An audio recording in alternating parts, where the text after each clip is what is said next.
Mga katambay, kamusta pong muli? Si Katambay Manong po, nagbabalik pong muli dito po sa Tambayang Makabayan para po magkomento po sa inyo. Samahan niyo po inyong lingkod. Magandang umaga po muna, tanghali, hapon, gabi. Madaling araw po sa atin lahat. Saan man sulok ng ating bansa o saan man sulok sa mundo tayo naroon, maingatan po tayong lahat mga tambay. Ito po, komentuhan po natin mga tambay. May bago na pong talaga na bagong spokesperson po ang ating Vice President sa katauhan po ni Ruth Castelo. Ito po ay dating USEC ng DTI mga katambay. Pakinggan po natin mga tambay ang bagong spokesperson po ng Vice President. At mapapansin po natin ang pagkakaiba. Kung ano po ang pagkakaiba. Kung anong klaseng spokesperson po ang meron ng Malacanang at kung anong klase naman po na spokesperson po meron ng Vice President. Makikita po natin ang pagkakaiba. Ito po, pakinggan po natin kung paano po magsalita. Of course. What was your term? Why was I so keen on joining the OVP regardless of any position? Okay, so let me begin by saying that I left the Department of Trade and Industry in December 2023. And yes, I was placed on a floating status for, how do I say it? I was I was undersecretary for the Consumer Protection Group, and I did something that any honest working official in the government will do. And I was put in hot water for that. And so I was floated, and then I eventually left the department in December, several months after. And me being keen on being the spokesperson of the Office of the Vice President is my way of returning or giving back to the country what I know it deserves and what I know that it needs.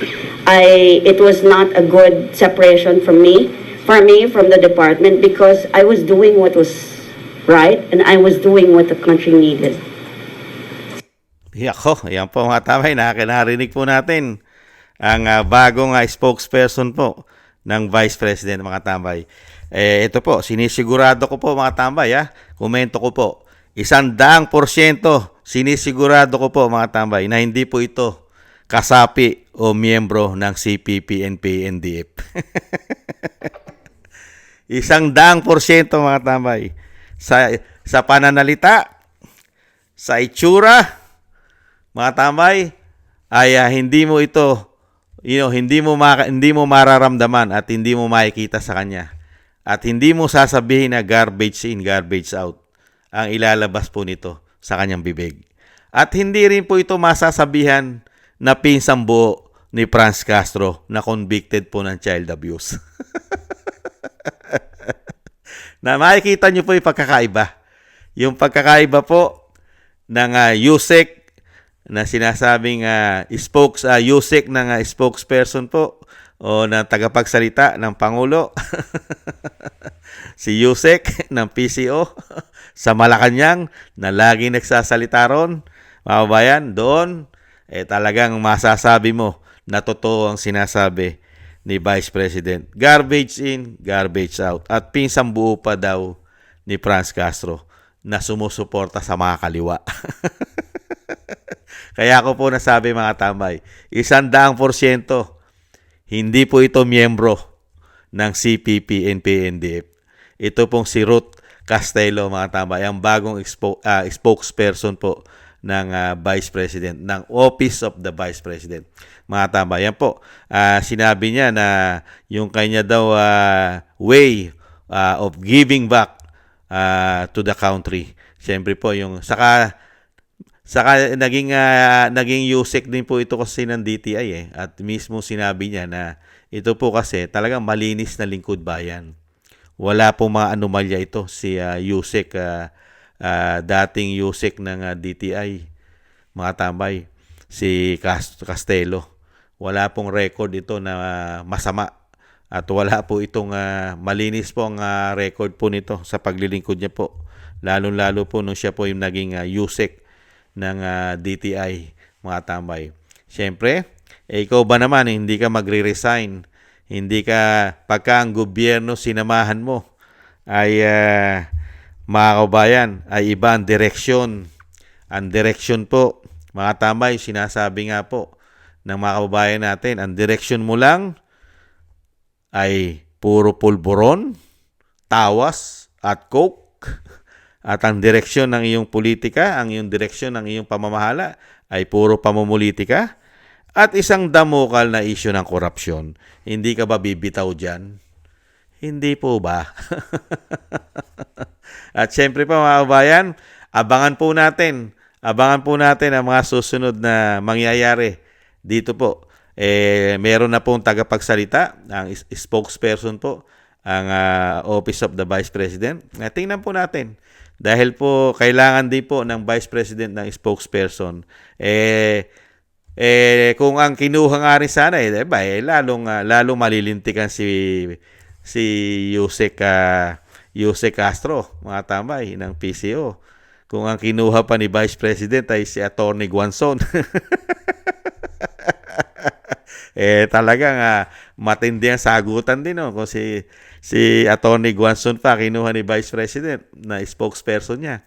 Pero dito po makikita po natin yung pagiging diplomasya at pagiging professional sa kanyang trabaho. Makikita mo rito sa itsura pa lang at sagot at pananalita ng bagong spokesperson po ng Vice President na si Ruth Castelo, mga tambay. Kaya po magkakaroon po ng comparison ang mga Pilipino. malaking comparison po ang makikita ng Pilipino sa spokesperson po ng Office of the Vice President, spokesperson po ng House of Representatives at ang USEC na tagapagsalita rin po sa Malacanang na si Claire Castro. Makikita po natin ang napakalaking diferensya, mga kababayan. Hindi po ba, mga kababayan? Yan po ang bagong spokesperson po ng ating Vice President, ng Office of the Vice President, si Ma'am Ruth Castelo, na dati pong naglingkod bilang USEC ng DTI, mga katambay. Good luck na lang sa inyo ngayon. Meron ng spokesperson ng Vice President. Ngayon, makikita at makikita ng mga Pilipino ang totoong garbage in, garbage out, mga kababayan. At yung sinasabing pinsan pa ng makakaliwa daw, di umano. Yan po. Mabuhay po kayo. Tama-tama po at napakaganda po ng desisyon nyo. Spokesperson Ruth Castelo. Napakaganda po na naging desisyon nyo na kayo po, ang sinamahan nyo pong politiko, ay katulad din po ninyo ang inyong paniniwala na kailangan ay maging malinis at hindi po magnanakaw. Malinis at maglingkod sa bayan. Hindi po ba? Maraming salamat po, mga tambay. Ayan po, meron na po tayong bagong spokesperson po. Meron na pong bago ang Office of the Vice President. At sa masusunod pong oras, araw, ay magsasalita na rin po yan. At yan po ang magiging tagapagsalita. At sana rin po ay ituwid niya at yung mga question at banat sa politika ng Malacanang na sinasabing hindi namumulitika, ay banatan din po niya at itama niya po ang mga sinasabi po nung taga Malacanang na hindi namumulitika, mga kababayan. Thank you po. Thank you po sa nagusto po ng ating Tambayang Makabayan sa YouTube at TikTok. At ganoon din po sa mga nagko-comment, like, share, and subscribe. Sa ating mga subscribers, maraming salamat po, mga kababayan. At mabuhay po kayo. Shoutout po sa inyo lahat sa ating mga subscribers. At thank you rin po sa mga nagbibigay po ng tulong at biyaya sa inyong lingkod. Shoutout po. Kingston 123 ng Hong Kong, Eric Hershaw ng Canada, Jake Yahoo 4531 ng Maisug, California, USA, Gina Ray Solidides ng Berlin, Germany, Julieta Celona ng Sydney, Australia, Baby Roman Ate Isa ng Cagayan, si Jem Aris ng United Arab Emirates, Jovelyn Watanabe ng Japan, ako si Pilam, Ani Jo, si Chidorico Erguisa Jr., si Arpel Villacorta, Wills Bubbles 5697, Rosalina RK Team 888, Michelle Yamaguchi Vlog, at Norma Garcia. Maraming salamat po sa mga biyaya po na inyong pinagkakalob. Thank you po. Mabuhay po kayo at ingatan po kayo, lalo-lalo po sa inyong mga paggawa. Maraming salamat po. At ganun din po mga kabayan, bago po tayo magtapos, magpaalam, isama po natin sa ating po mga dasal at panalangin na maingatan po ang pamilya Duterte, ang Vice President, lalo-lalo po ang ating dating Pangulo na madugtungan pa po ang kanyang buhay, kalakasan at mailayo po sa karamdaman at makabalik po sa lalong mabilis sa ating bansa. Isama po natin sa ating mga dasal. Maraming salamat po mga kababayan. At syempre po, maraming salamat po. Sa muli po mga tambay, paalam po muna. Ingat-ingat po tayo. Bye-bye.